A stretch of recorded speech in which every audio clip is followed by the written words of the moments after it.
Ce matin, le jour du Seigneur nous emmène à l'autre bout du monde, à Saint-Pierre-et-Miquelon. Une matinée spéciale pour découvrir cet archipel français et la vie de ses habitants. À 10h45, à l'occasion de la fête des marins, la messe sera célébrée en la cathédrale Saint-Pierre et nous pourrons assister à la bénédiction de la mer.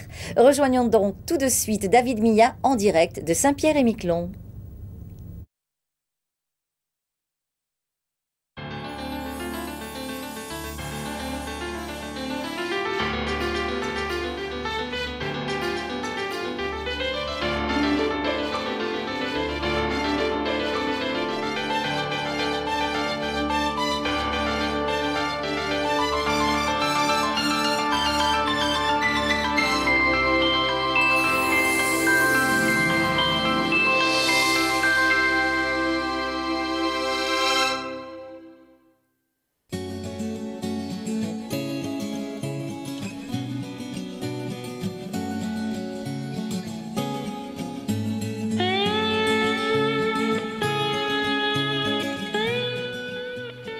Bonjour à tous, nous sommes à plus de 4000 km de Paris et pourtant nous sommes en France.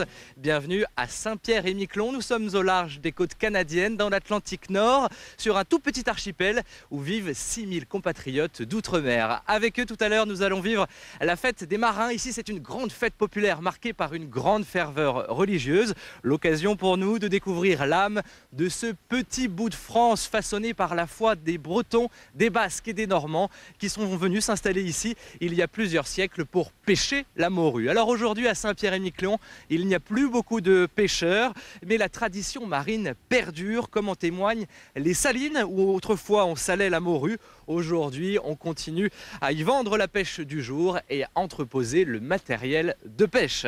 La majorité des habitants de l'archipel vivent ici, sur l'île de Saint-Pierre, mais depuis cet embarcadère, on peut facilement prendre un bateau pour, par exemple, se rendre sur une autre île de l'archipel, la petite île aux Marins, juste en face, ou bien plus loin, sur l'île de Miquelon, plus grande et plus sauvage. Elle-même est reliée par un grand banc de sable à l'île de Langlade, un archipel étonnant que je vous propose tout de suite de découvrir en images et en musique avec des passionnés. On vit à moitié Amérique du Nord, moitié en France, c'est particulier. Ça reste quand même un petit coin de paradis. Il y a des beaux paysages, après le climat c'est sûr qu'on n'est pas toujours gâté par le climat. Magnifique. On a la montagne, la mer, la pêche, la chasse, tout ça sur un tout petit archipel de 242 km². 242 km² et 6000 habitants, Saint-Pierre-et-Miquelon, c'est un confetti isolé dans l'immensité canadienne, au sud de Terre-Neuve. Un archipel sublimé par Jean-Christophe, le pêcheur d'images. Une richesse naturelle dont ne se lasse jamais Sylvie. Le passé douloureux de gens attachants, chanté par Henri. Pour se replonger dans l'histoire de Saint-Pierre, il faut débarquer sur l'îlot face à la ville. Un des endroits préférés d'Henri Laffitte, là où il puise son inspiration. Nous sommes à l'île aux Marins et ça fait 40 ans que je fais de la chanson. Et c'est sans doute là que j'ai vécu les moments les plus extraordinaires. Pourquoi ? Parce que le public, les artistes faisaient le choix de quitter Saint-Pierre pour venir se retrouver ici, sur une île qui est mythique. Mythique, car ici c'est un concentré de l'histoire de l'archipel. On venait de métropole pour pêcher et sécher les morues sur les graves. Des Basques, des Bretons, des Normands. 700 personnes ont habité ces petites maisons de couleur, avant que les techniques de pêche changent et que l'île se vide définitivement. Reste le brassage des caractères d'un pays de marins. Notre tempérament, c'est celui des gens de la mer, qu'on est à la fois, je pense, secret et réservé, mais aussi ouvert aux autres. Et il y avait ceux qui vivaient plein temps ici, il y avait les gens qui étaient de passage. Donc finalement, il y avait toutes ces rencontres qui s'opéraient. Et ce qui fait que ça nous a forgé une vie insulaire que l'on porte dans nos fibres.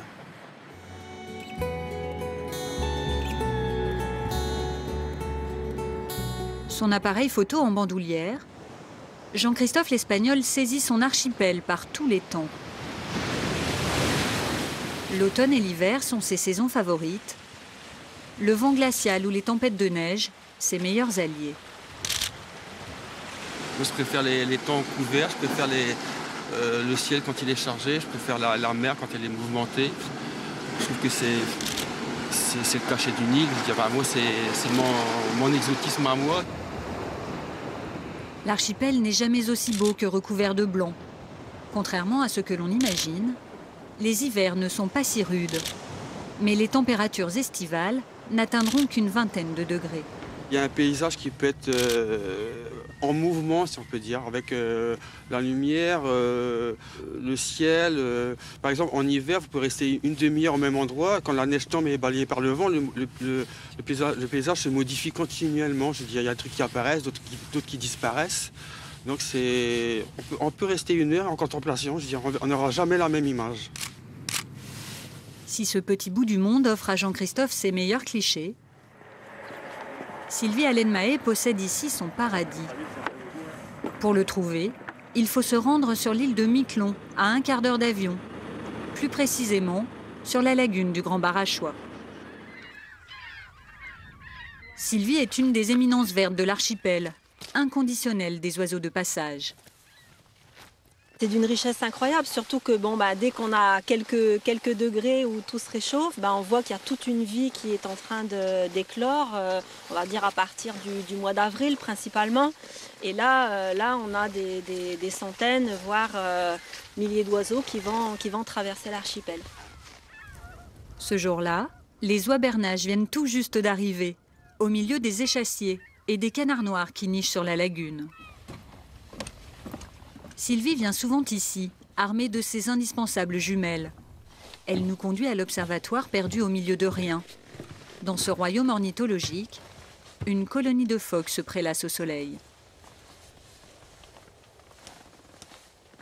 La mer est en train de monter et on commence à voir les phoques qui commencent à descendre des bancs de sable. Et là, ils vont sortir du Grand Barachois parce que ça va être le moment où ils vont pouvoir sortir en mer et pouvoir s'alimenter en dehors de la lagune. Un peu plus à l'ouest, nous voici sur un des trésors de l'archipel, l'isthme qui relie Miquelon à Langlade.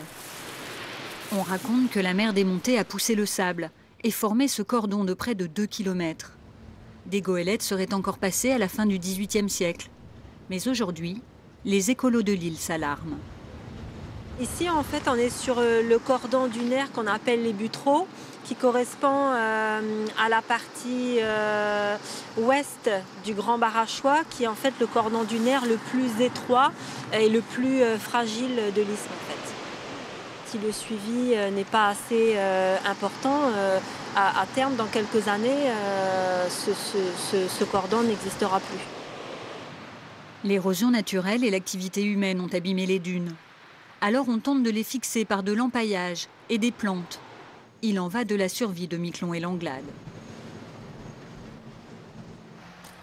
Avec un peu de mélancolie, Henri déambule le long du port de Saint-Pierre.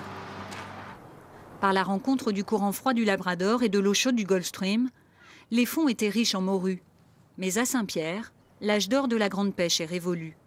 Les traditionnels doris se morfondent, l'usine est fermée, et rares sont les bateaux qui accostent encore ici. Ce qui me frappe aujourd'hui, c'est un port extraordinairement vide. On peut raisonnablement s'interroger sur ce que nous sommes et quelle est notre âme, puisqu'il s'agit de transmettre aussi le flambeau aux plus jeunes. Et donc, quelle sera la vie de l'archipel demain? Voilà ce qui me hante aussi et ce qui nourrit mon écriture. Fondez donc le fonds de commerce. Henri Lafitte chante la ténacité des habitants. On pourrait aussi parler de la promiscuité qui fait la solidarité. Tous les matelots forgés au froid sous la grande ours. Ici, on y arrive souvent avec des a priori. Mais en partant, on a succombé au charme de ce lointain caillou, si attachant. Mais moi je suis un pays de marins. Un lointain caillou que les Anglais et les Français se sont longtemps disputés. L'archipel appartient définitivement à la France depuis le début du 19e siècle. Alors ici, on est aux portes de l'Amérique et bien sûr, on joue au hockey sur glace. Mais plus étonnant, on joue également à la pelote basque. 70 joueurs s'entraînent chaque semaine sur l'archipel. Il y a de nombreux tournois tout au long de l'année. Le plus important a lieu au mois d'août pour la fête basque. Preuve qu'ici, on n'oublie pas ses origines. L'église, elle, compte 5 clochers sur l'archipel. Pendant longtemps, elle occupait une place très importante dans la société. Aujourd'hui, pratiquement tous les Saint-Pierrais et les Miquelonnais sont baptisés, même si, comme en métropole, la pratique religieuse a beaucoup baissé. Mais les habitants restent très attachés aux traditions chrétiennes. C'est ce qu'on verra tout à l'heure avec mon invité, l'évêque de Saint-Pierre et Miquelon. Mais tout de suite, nous partons sur l'île voisine de Miquelon, où vivent seulement 700 personnes. Parmi ces habitants, 2 religieuses. Leur présence, vous allez voir, est essentielle. Reportage. Tu es en quelle classe déjà? CE2. CE2. Sœur Marie-Bernard, vous connaissez tout le monde comme ça? Presque, autant dire, oui. Si Sœur Marie-Bernard connaît quasiment tout le monde, c'est parce qu'elle habite depuis 10 ans au premier étage de l'école maternelle. Chaque vendredi, Sœur Noéline descend dans la classe des petits pour les éveiller à la foi. Bonjour les enfants. Bonjour. Sœur Noéline de Madagascar et Sœur Marie-Bernard de Saint-Pierre sont des missionnaires de la congrégation de Saint-Joseph de Cluny. Créée au début du 19e siècle, leur engagement était d'instruire les enfants. Aujourd'hui, leur devoir passe notamment par la catéchèse. J'ai le cœur ensoleillé, pour que j'aime chanter toute l'année. Ça fait partie de notre mission d'aider les enfants pour connaître Jésus, pour connaître Dieu. Derrière les murs de l'école, les 2 sœurs cultivent leur potager. Et ça, c'est quoi dans les... Un moment propice aux confidences, Dans les bacs? dans la chaleur de la serre. C'est vrai que c'est différent de Madagascar, mais chaque pays a son charme. Alors pour moi, j'ai pas eu du tout de problème. Après des années en Guyane ou à la Guadeloupe, Sœur Marie-Bernard a été rappelée dans son archipel natal. Mais ici, son rôle de missionnaire est moins aisé. Ça m'a été dur de revenir à Miquelon, oui. Ah ouais, pourquoi? Surtout, je connaissais déjà un peu, je savais que c'était un peu quand même fermé, quoi. Mais moi, je préférais être en dehors. Donc, finalement, j'ai dit oui, quoi. Mais les débuts étaient très, très, très durs. Hein. Dans des journées bien remplies, les sœurs n'oublient pas de visiter les habitants qui en ont besoin. Bonjour Alberta, comment vas-tu? Alberta a 87 ans. Et les passages de Sœur Noéline ou Sœur Marie-Bernard sont un rayon de soleil. Mais c'est vrai que tu marches mieux quand même. Oui, je marche mieux. Oui, c'est mieux. Maintenant, j'arrive à faire un petit peu de distance, ouais. Ouais. Quand il reste une semaine sans venir, on dit tiens, on n'a pas vu les sœurs aujourd'hui. On les attend. Ah oui, c'est pas vrai, Sœur Noéline? Oui, c'est vrai, c'est vrai ça. Sainte Marie, Mère de Dieu. Face à une baisse de la pratique religieuse, les sœurs tentent toujours de ramener les habitants au Christ. De notre mort. Amen. À la fin de la semaine, il ne reste plus qu'elles pour préparer l'église avant la messe dominicale. Car Miquelon n'a plus de prêtre à demeure. Parfois, elles aimeraient être 3. C'est un peu plus lourd que les sœurs qui étaient avant nous. Parce que là, nous avons toute la responsabilité de la paroisse. Les prêtres viennent le vendredi matin et repartent le dimanche soir. Donc, c'est vrai que toute la responsabilité est sur nos épaules, quoi. La congrégation ne compte plus que 7 religieuses sur l'archipel. Sœur Marie-Bernard et Sœur Noéline, elles, assurent la dernière représentation chrétienne sur l'île de Miquelon.